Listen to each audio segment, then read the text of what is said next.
Lo hemos saltado, maravilloso, lo hemos saltado. Un plato icónico se vende solo, pero cuando hicimos los números... Fue una sorpresa, yo creo, para todos. Sí. Nosotros tenemos el preconcepto de que tenemos que hacerlo de un estándar que nos exige. Tenemos que tener ese número objetivo en la cabeza y que eso, sobre eso tenemos que trabajar hacia atrás. Es una mezcla de ciencia y arte, ¿no? Porque empiezas por una ciencia que eso es numérico, o un cálculo matemático, fórmula, y luego el arte porque empiezas a ver, ok, este número que me arroja la fórmula, ¿funciona o no funciona en la mesa? ¿Es psicológicamente es atractivo o no? Nosotros tenemos dos cartas porque queremos dar dos experiencias en dos locales que están relativamente cerca. No queremos que uno canibalice al otro, sino dar siempre dos alternativas a un cliente que gusta el concepto Pucará. Sin la estructura puedes tener una gran idea, ser un gran cocinero, puedes tener muchas cosas, pero sin la estructura todo se puede quedar en algunas cosas bien, pero tú necesitas, hoy en día sobre todo, tener todo alineado, todo bien.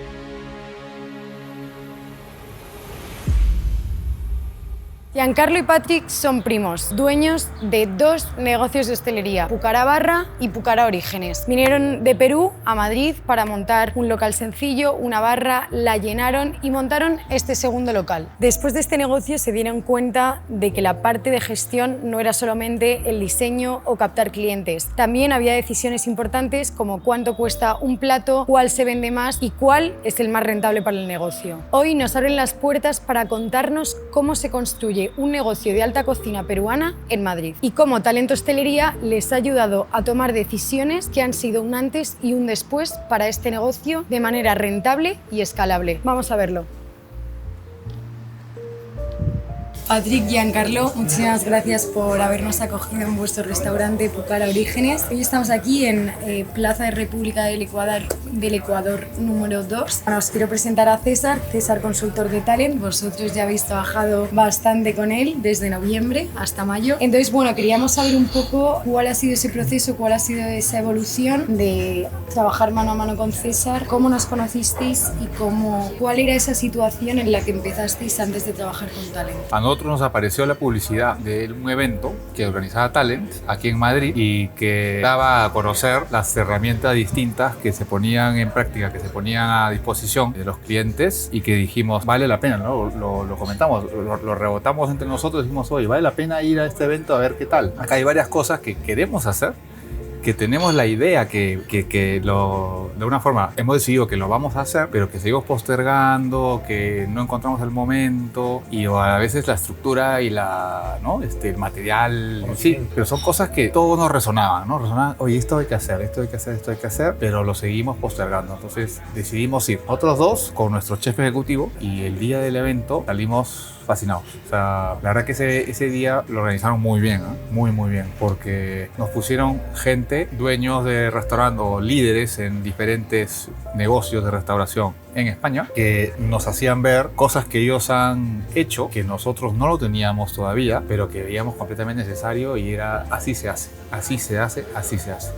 Luego también lo que nos gustó mucho es ver otros clientes de Talent, o sea, como nosotros, ¿no? O sea, una cosa es ver a los que ya han hecho algo, digamos, a escalas grandes o que son exitosos en lo que han hecho y lo han hecho de esa manera, pero otra también es ver a gente que está en el mismo proceso que nosotros, mismo nivel que nosotros y que son clientes y que dan su testimonio y cuentan la buena experiencia y que han logrado ir de A a B o de C a F en tal o cual aspecto. Terminando ese evento, pues nos lo pusieron muy fácil, ¿no? O sea, ¿quieres todo esto que están viendo? ¿Lo quieren? Nosotros terminamos diciendo sí. O sea, realmente sentimos que nos podían aportar mucho.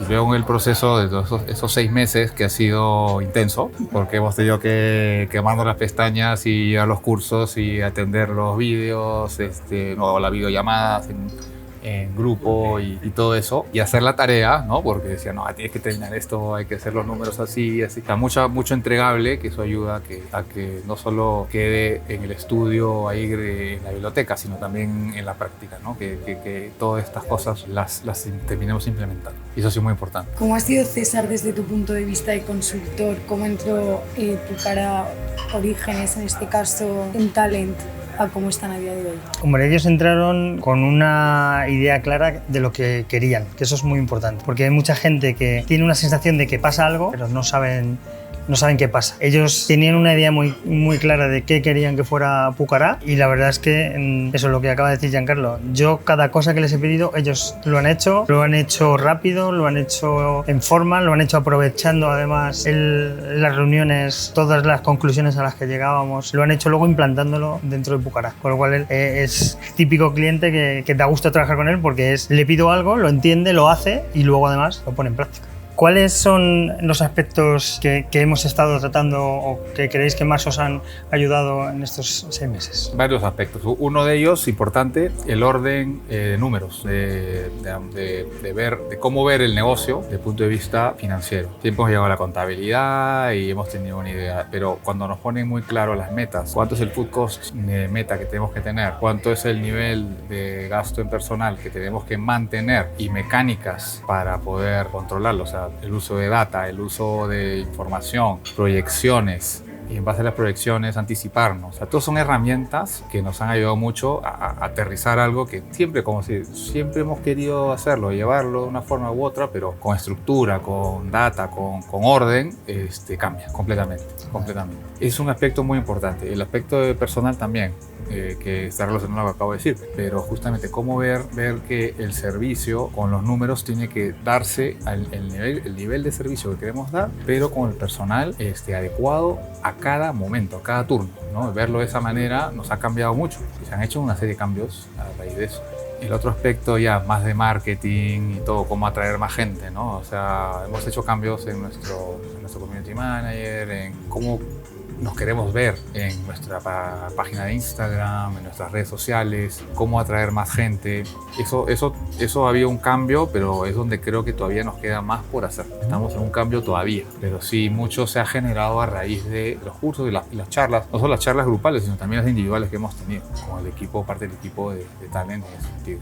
Bueno, yo te diría que una de las cosas interesantes es que sabemos que el margen de la hostelería es bien duro, o sea, no es un negocio que tiene un margen, a pesar que la gente cree que somos ricos todos, pues no, y ese margen bien cuidado pues es mucho más eficiente y creo que eso para mí es una de las cosas más importantes que ha ayudado Talent, o sea, lograr que tu negocio sea más eficiente de lo que ya es bastante.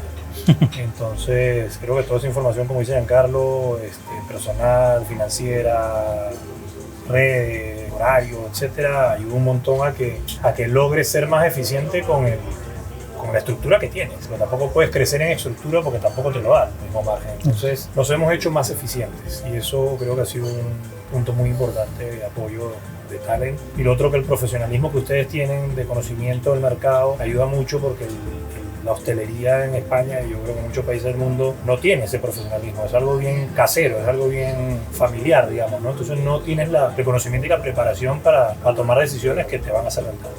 Yo creo que por ahí también hay un juego bien interesante y un aprendizaje muy interesante de Talent. Tenemos 2 locales. Tenemos una carta grande con un montón de cosas pasando a la vez actualmente. ¿Qué creéis que era lo que más os escapaba cuando iniciamos? Nosotros tenemos 2 cartas porque queremos dar 2 experiencias en 2 locales que están relativamente cerca. Entonces no queremos que uno canibalice al otro, sino dar siempre 2 alternativas a un cliente que gusta el concepto Pucará, ¿no? Y darle más a una persona para que pueda ir a los 2. Entonces las cartas son variadas. Se ha tratado siempre de que muchos de los productos base sean comunes, no sé en el 100% de los casos, pero en la mayoría. Y sí, el menú engineering que hemos hecho nos ha dado bastantes luces de qué afinar y qué ajustar, ¿no? Y cómo llevar mejor nuestras recomendaciones en mesa, etcétera, ¿no? Y sí, darnos cuenta de algunas cosas, ¿no? Algunas cosas de repente no estaban en el precio adecuado porque se nos subió el precio de materia prima, de alguna u otra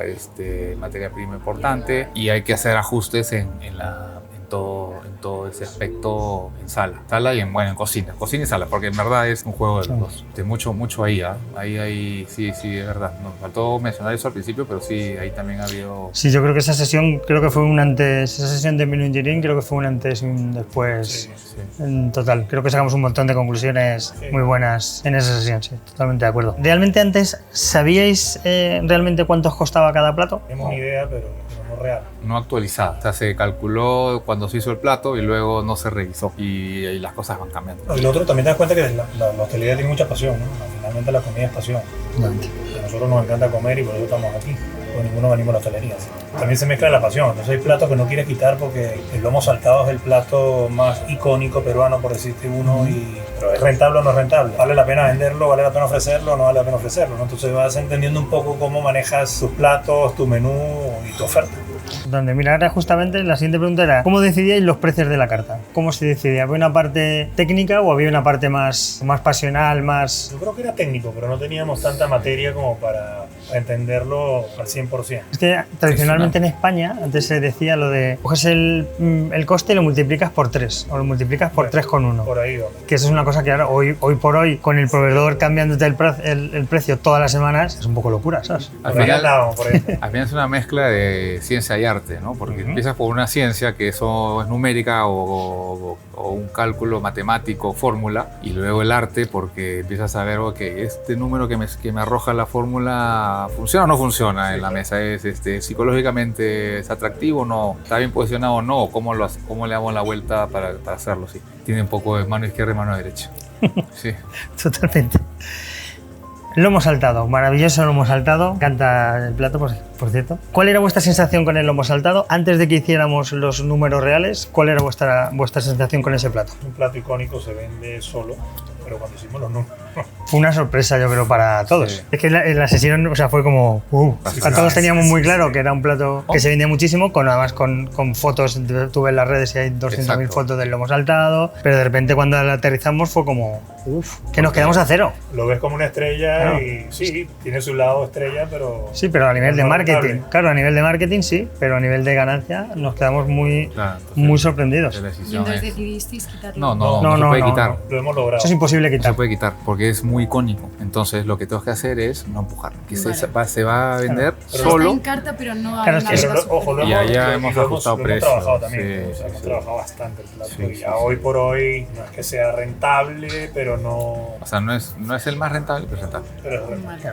Y luego en la charla, pues claro, si tú no conoces la cocina peruana, tú el lomo te vas a una pieza que no es la nobleza que tiene el lomo saltado. El lomo saltado es un solomillo. Para nosotros es un solomillo. Y sin embargo mucha gente piensa que es el cinta de lomo, el lomo. Entonces el meter también eso, el decir, poner la palabra solomillo para que el cliente que no conoce la cocina entienda que es un producto de una calidad excepcional, ¿sabes? Sí, claro.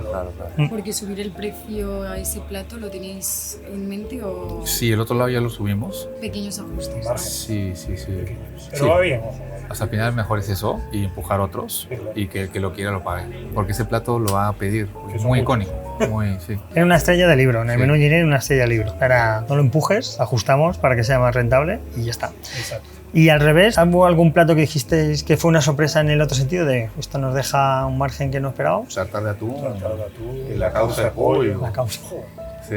Eso sí fueron agradables. Ahí no hubo mucho que hacer más que vender. Claro. Ahora los muchachos tienen obligación. Hay que vender más de eso porque además que encanta. Lo mejor son los platos que gustan, o sea, que tú recomiendas, gustan y además son rentables. O sea, eso ya es lo mejor. ¿En qué momento dijisteis necesitamos ayuda? ¿Fue en el momento del evento o fue antes del evento? No, antes de, pero eso fue el momento de decir, ahora es. Cuadro, ¿no? Yo creo que la apertura de este local nos hizo pensar un poco en buscar cómo estandarizar, cómo mejorar, cómo hacer más rentable. Y estamos todavía trabajando en estandarizar, pero ya tenemos por lo menos una estructura mucho más formada, personal y de todo, ¿no? Entonces este es el doble del otro, el otro va solo, o sea, una maravilla. Y aquí hemos tenido que poner un poquito más de dedicación y de tiempo y por supuesto de apoyo profesional.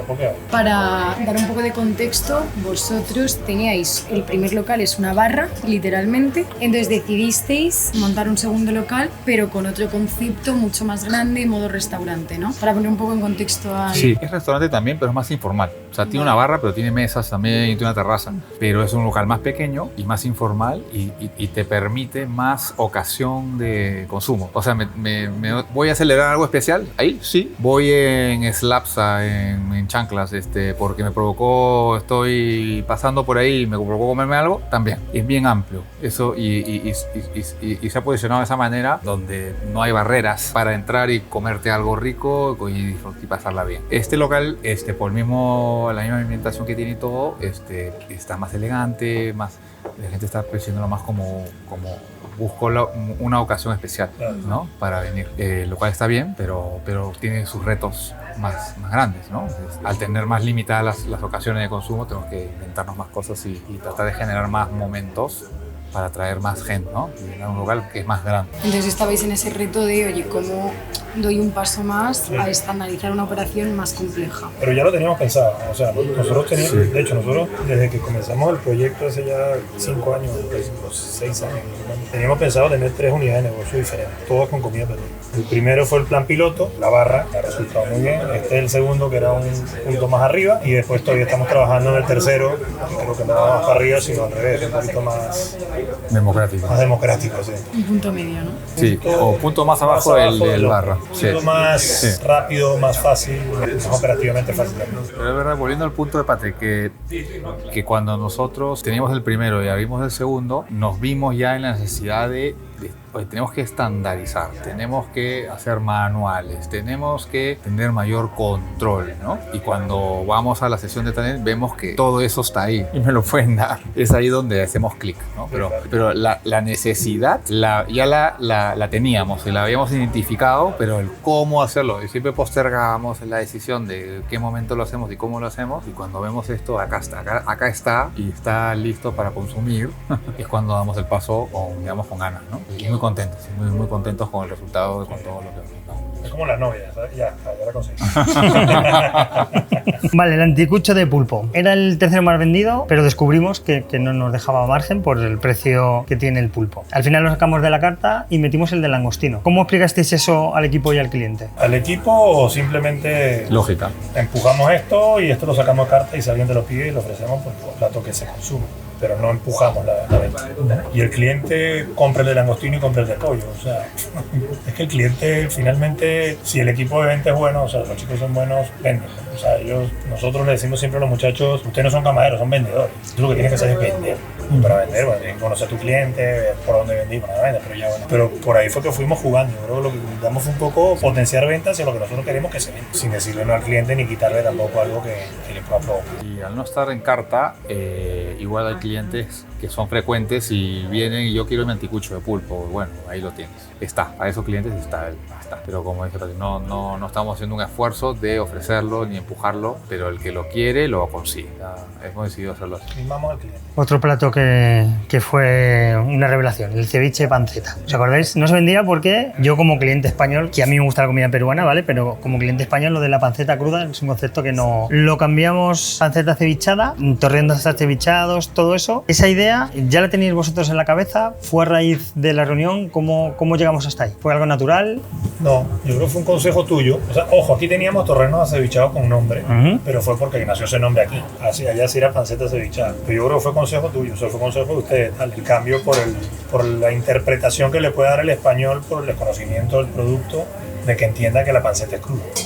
Que realmente la panceta está totalmente cocida. Lo que tiene es una base de ceviche para darle ese toque cítrico, aparte que está espectacular. Yo creo que por ahí, ¿no? Creo que sí, por ahí. Nosotros no lo vimos. O sea, ya justamente lo hemos sacado de carta en el otro local, acá sí, porque no hemos hecho cambio carta aquí. En otro local sí hemos hecho el cambio carta, hemos quitado el ceviche panceta, hemos introducido el ceviche, el torreno cevichado como parte de la recomendación de temporada y está empezando a salir. Igual, hay gente que ya lo había probado y que lo pide y se lo dan, ¿vale? El mismo caso del anticucho de pulpo está sucediendo con eso, pero es verdad que es un plato que requiere más explicación, por lo que tú dices, o sea, esa barrera o ese entendimiento del nombre al concepto en la cabeza y qué me voy a comer. Pero el que lo prueba, ¿no? Y vence esa barrera, totalmente. Eso nos pasó también con otros platos, nos pasó también al principio con la croqueta. Con la croqueta en Pucarabarra, que fue el primero, no tenían bechamel. La cremosidad te la daba el ají de gallina, o en aquella época era un tuétano que usábamos con su... Y claro, y muchos españoles no entendía por qué no tiene... Y ahora sí lo comenzamos a trabajar un poco más para familiarizarnos un poco más con el mercado local. Pero sin embargo son platos que se venden muy bien. Genial. El picante. Vale, el cliente español ya sabemos que es duro con ello, ¿vale? Al final, que también es curiosidad personal, ¿cómo hemos resuelto lo del picante? Porque yo recomendaba en delivery siempre aparte, porque el que quiere se lo echa. Y en carta creo que hay platos que no se entienden sin picante, que están peor sin picante, pero claro, el mercado español con el picante, ahora gracias a la comida latina estamos introduciéndolo, pero no es algo. Entonces tenemos muy pocos platos con picante. En delivery es una decisión no ponerlo. O sea, no poner el picante dentro del plato, sino como algo separado que cada uno se agregue dependiendo de su, digamos, su tolerancia al picante. Y todavía tenemos el debate interno acá, porque todavía seguimos... Es un tema ya de esencia y de, ¿no? De la comida peruana, ¿no? Y es como que me sacas un brazo si saco el picante, ¿no? Pero estamos en eso. Sí tratamos siempre, o sea, bajarle el picante a un nivel básico y tener picante por fuera. El ceviche de Corvina, por ejemplo, lo tenemos crema de rocoto con los maíces en una cosita al costado y siempre lo ponemos ahí para que la gente se lo agregue dependiendo de su tolerancia. Es un poquito más por ahí que creo que estamos yendo a quitar el picante de 100% de los platos. Una pregunta, si es para talent, yo sé que me vas a responder lo que creo que me vas a responder, pero igual pregunto, aprovechando que estamos en cambio. Si quitamos el picante en su totalidad y lo ponemos 100% aparte, ¿es probable que suban ventas? Eso no quiere decir que estén mal las ventas, ojo, pero siempre que suban las ventas es positivo. Dependería mucho, o sea, habría que hacer un estudio, tendríamos que hacer un estudio del mix de venta mensual, ¿vale? Para ver de qué manera los platos con picante, si mantienen una estacionalidad, o sea, tienen una venta más o menos regular, o hay algunos momentos donde hay más turismo, que a lo mejor recibes más gente de fuera y suben esos platos con picante. Deberíamos hacer un estudio del mix de ventas asociándolo con el momento de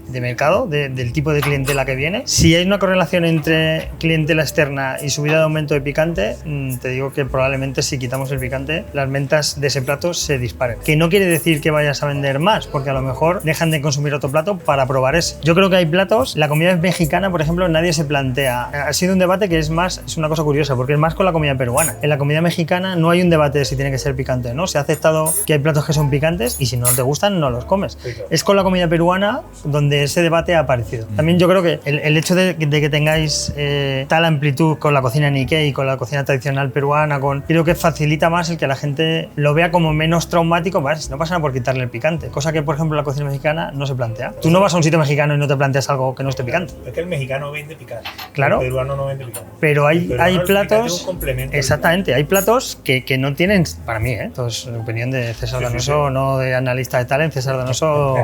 Entonces, creo que hay platos que no tienen sentido sin ese punto picante, para mí. Pero soy más de ese camp de César.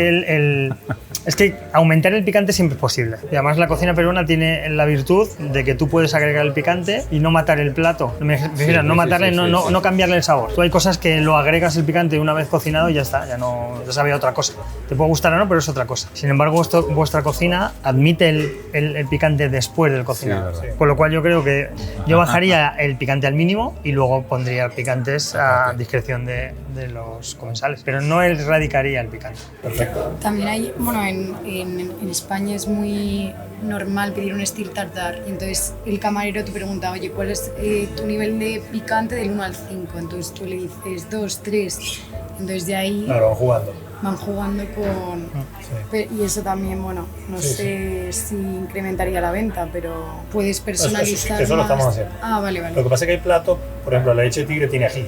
Claro. Que es lo que María, entonces no puedes eliminarlo porque si no sabe leche de tigre, sería lo que dices tú. Pero no, sí, eso sí lo hace ustedes, estamos haciendo muchas esas cosas. A veces llega gente y nos dice, no tiene que haber picante. Nuestro plato más picante aquí, en este restaurante, es la ostra con Bloody Mary al rocoto. O sea, en vez de ¿no?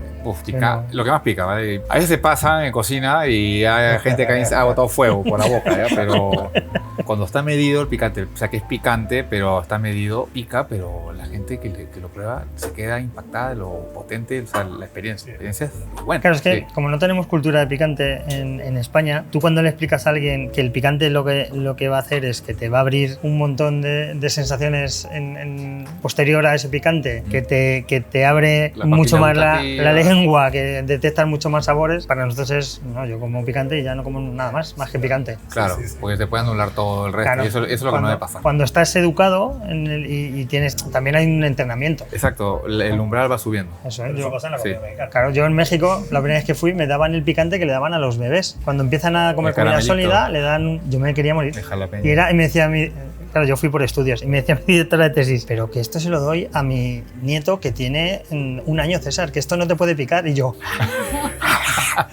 Claro, eso hace 30 años, ¿sabes? Entonces era como, joder, sí pica, sí. Sí pica.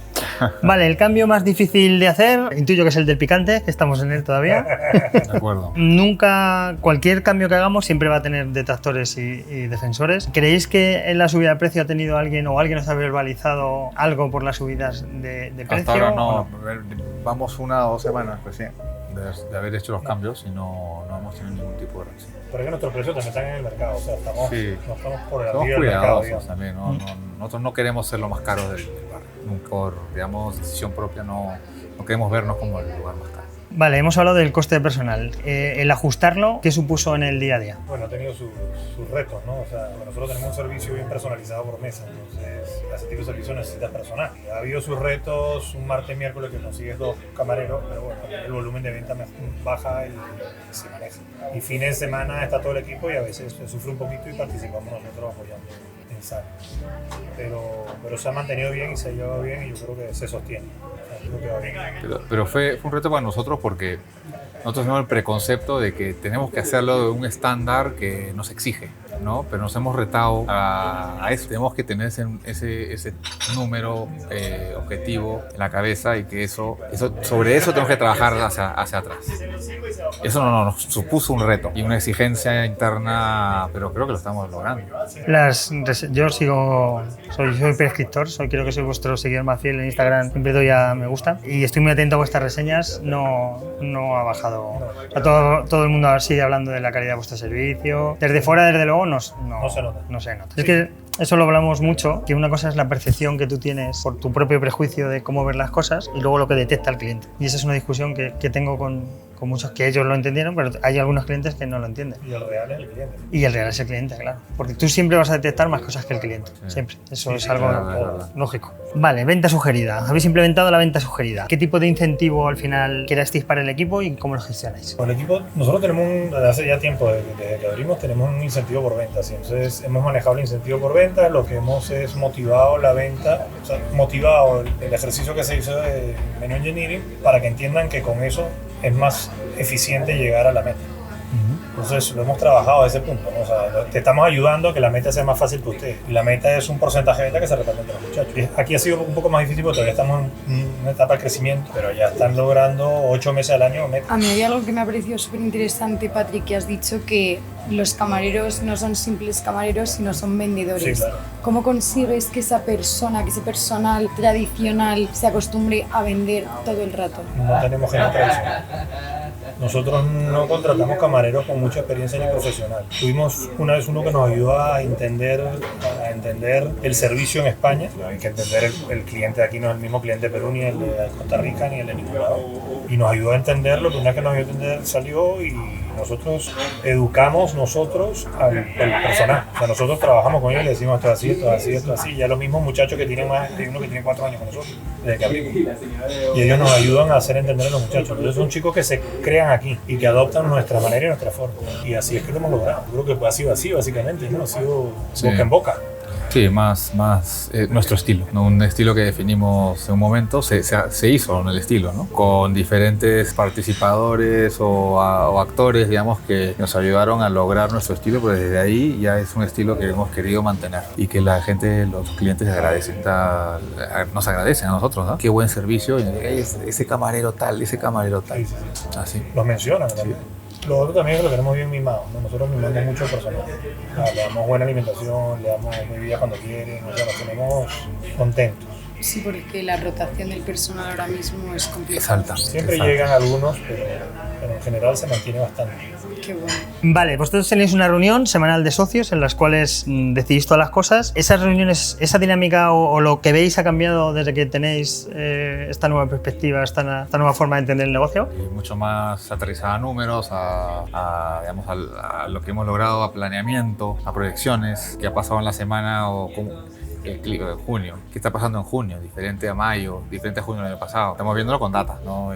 Y cómo vamos a proyectarnos de acá a los meses de verano que vienen. El calor ha subido y está afectando. Eso es algo real, algo real. Y si, por ejemplo, los sábados que estamos haciendo tardeos con la guitarrita que anima, digamos, justo el medio de los 2 turnos y está empezando a funcionar, el calor te lo cambia. ¿Qué hacemos? O sea, estamos reaccionando siempre con información, con data y ¿qué hacemos más? Hemos hecho estos eventos que he comentado, hemos hecho un par de maridajes, tenemos un show cooking ahora en el Escorial en una semana y esos eventos nos están dando, hay que hacer más, nos están dando mucho buen nombre, o sea, buena experiencia de cliente, más facturación y ahora estructuralmente planeemos el resto del año cuántos queremos hacer, cómo lo queremos hacer y hacerlo un poco más organizado, ¿no? Más estructurado. ¿Qué decisión tomada con Talent creéis que es la que ha tenido más impacto? La de personal, yo creo. Yo creo que es la que más... Personal una y creo que el chequeo de escandallos y cuidado de cada plato. Pero sí, yo creo que son las 2 más importantes. Que son las 2 más fuertes en hostelería finalmente. Yo creo que ahí... ¿Cómo ha sido, César, el analizar, optimizarlos a la venta? Es que ellos tienen, y además lo tenían muy claro, tienen una forma de trabajar, tienen un servicio que condiciona la experiencia mucho, ¿vale? Y ellos es una parte identitaria suya, entonces primero fue entender hasta qué punto nos impactaba dentro del negocio y luego, sin perder esa esencia, cómo podíamos hacer para ajustarlo. Entonces ellos han hecho un ejercicio de ver las ventas por horas y ajustar las horas al máximo. Eso gracias a ustedes, ¿no? Bueno, sí, pero es lo que yo digo. Yo como siempre os he dicho, yo no tomo decisiones. O Talent no tomamos decisiones por vosotros. Nosotros... herramientas. Exactamente, os enseñamos las herramientas, os decimos lo que nos dicen los datos, pero la decisión siempre es vuestra. Sí, claro. Yo no te puedo decir a ti, haz esto, porque no es mi negocio, al fin y al cabo. Yo estoy trabajando para vosotros, pero además creo que es muy injusto que una decisión de un negocio la tome un analista externo, ¿sabes? Sí, pero ahí yo te voy a puntualizar algo, porque sí, nos dijiste la teoría y nos dijiste ese del ratio que tiene que lograr. Y nosotros decimos, pero ¿cómo lo logramos? No, nuestro servicio es diferente. Nosotros necesitamos hacerlo de otra forma y los números arrojan otra cosa. No, y tú hiciste, no, pero véanlo más, o sea, como que nos insististe mucho en que es algo que nosotros debemos de aterrizarlo mejor, o sea, verlo más a fondo. Y eso fue lo que hicimos. Que los por si acaso en hostelería nos matan. Los por si acaso, voy a poner por si acaso, por si un día te toca correr, pues te toca correr. Otra cosa es que siempre te toque correr. Bueno, pues si siempre te toca correr, hay que tomar otras decisiones. Pero sin dejar de perder tu esencia, siempre hay manera de ajustarse. ¿Qué le diríais a un hostelero que ahora mismo siente que el negocio le supera, que trabaja más que nunca y que no sabe si va a salir bien? Ya matas eso. Claro, es que no es fácil. O sea, si no tienes estructura, si no tienes todo lo que ustedes dan, yo creo que hay gente que tiene más conocimiento o menos conocimiento, ¿no? Depende, si te toca uno que tenga menos conocimiento, más todavía. Porque lanzarte es duro.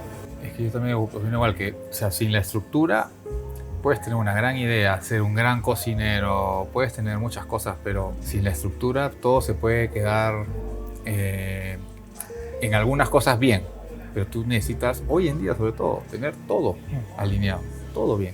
Las estrellas todas tienen que estar juntitas. Una se desalinea y ya lo sientes. Hoy día el negocio hostelero está muy así.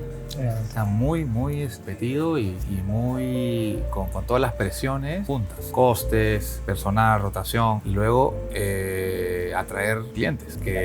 ¿Por qué? Porque todo el mundo está haciéndolo en redes de esta forma u otra forma. Recomiendan aquí, recomiendan allá. Entonces, si uno no está vigente y no alinea todas las estrellas, algo te falla y empiezas a verlo, a notarlo. No, y una ciudad como Madrid, una de las ciudades de mayor crecimiento gastronómico del mundo ahora, más competencia y más duro. O sea, que si no te preparas...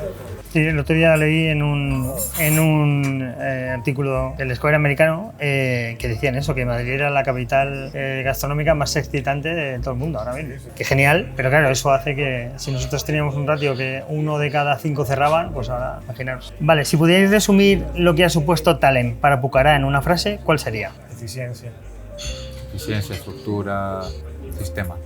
Mucha apertura de ojos. ¿Cómo resumiríais vuestra vida antes y después de empezar a trabajar con nosotros? Antes, como están las cosas bien, pero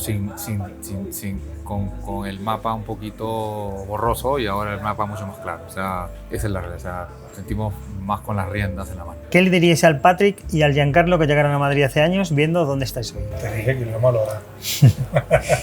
Sí, o sea, a ver, hace 4 años, ¿no? A 3 años empezamos el primer Pucará, hace 4 años que hemos llegado aquí para montarlo. Todo ese tiempo, si mira de atrás para acá, sí se ha logrado bastante. Teníamos un poco de locura, seguimos un poco locos, pero más contentos, creo yo, sí, con lo recorrido, con lo logrado. Sí, se ha logrado bastante. Yo por mi parte acabo ya. Bueno, Patrick y Giancarlo, por mi parte ha sido un placer trabajar con vosotros, venir por fin a Pucará, aunque ya vendré como cliente. Y como os digo, da gusto trabajar con gente que entiende los procesos, que los persigue, que los hace suyos y que logra mejorar, con lo cual solo tengo que daros las gracias y que recordaros, tenemos en Talent un nuevo evento el 23 de noviembre y estáis completamente invitados. Muchas gracias, encantados. Muchas gracias por todo. Y gracias a ustedes. ¿Me enseñáis ahora el local? Vamos a que lo veas. Sí, Venga, claro. Vamos allá.